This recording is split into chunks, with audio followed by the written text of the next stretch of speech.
Prosseguindo com a leitura da história do rei Davi. Primeiro livro do profeta Samuel, capítulo 13. Guerra contra os filisteus. Início do governo de Saul, primeiro rei de Israel. Guerra contra os filisteus. Saul já era adulto quando se tornou rei e governou o povo de Israel 2 anos. Ele escolheu 3.000 israelitas e mandou todos os outros de volta para casa. 2.000 estavam na cidade de Micmais e na região montanhosa de Betel. 1.000 homens ficaram com o seu filho Jonatas, na cidade de Gibeá, no território da tribo de Benjamim.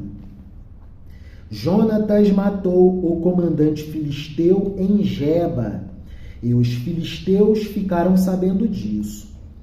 Aí Saul mandou mensageiros para tocarem corneta por todo o país, chamando os hebreus para a guerra.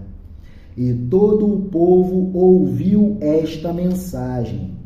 Saul matou o comandante dos filisteus, e agora eles estão com ódio de vingança e morte contra os israelitas. Então o povo respondeu ao chamado e foi juntar-se a Saul em Gilgal. Os filisteus se reuniram para lutar contra os israelitas.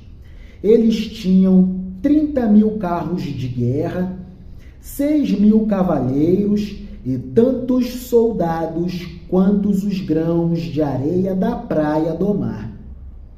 Foram até Micmais, a leste da cidade de Bet-Aven, e acamparam ali. Os israelitas perceberam que estavam sem saída e numa situação muito difícil. Alguns se esconderam em cavernas e em buracos, e outros entre rochas, em covas e em poços. Outros ainda atravessaram o rio Jordão e foram para as terras de Gade e de Gileade. Saul havia ficado em Gilgal, e o povo dali estava desesperado, muito apavorado.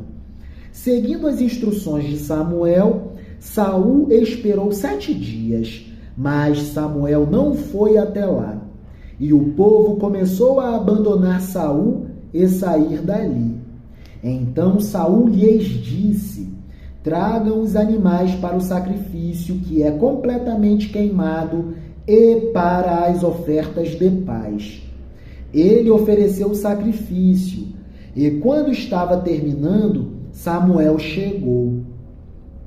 Saul foi ao encontro dele para cumprimentar, mas Samuel disse bem assim: o que foi que você fez? Saul respondeu: eu percebi que o povo estava me abandonando e indo embora. Você também não veio como havia prometido. E os filisteus já estavam reunidos em Micmais.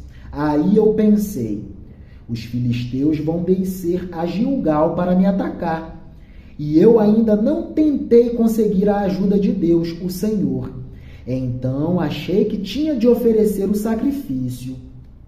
O que você fez foi uma loucura, respondeu Samuel. Você não obedeceu à ordem do Senhor, nosso Deus. Se tivesse obedecido, ele teria deixado que você e os seus descendentes governassem o povo de Israel para sempre. Mas agora você não continuará a governar. Você desobedeceu ao Senhor, e por isso ele vai encontrar um homem do tipo que ele quer, e o fará chefe deste povo. Saul era rei, governante, mas não era profeta e não era sacerdote. Quem era profeta, sacerdote, juiz e governante era Samuel. Então, como sacerdote, Samuel é que poderia ofertar sacrifícios a Deus, e não Saul, que era apenas governante, rei.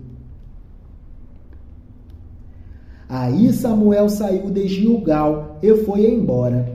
Saul, acompanhado pelo resto do povo, também deixou Gilgal e foi para junto dos seus soldados em Gibeá, no território da tribo de Benjamim. Então ele fez uma contagem dos seus soldados.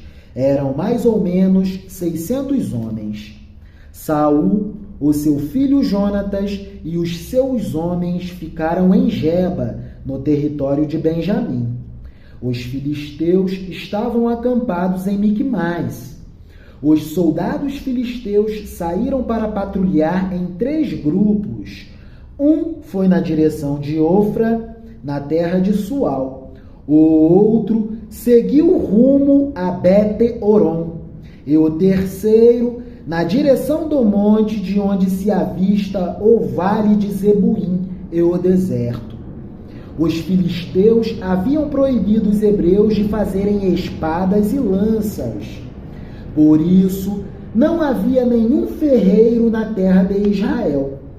Assim, quando os arados, as enxadas, os machados e as foices dos israelitas precisavam ser amolados, eles os levavam aos filisteus.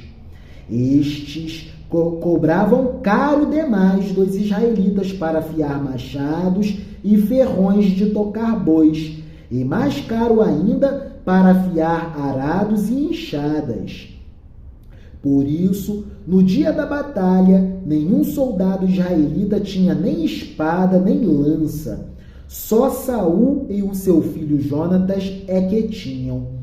Os filisteus mandaram um grupo de soldados para defender o desfiladeiro de Micmais. E chegamos ao capítulo 14, a vitória de Jonatas.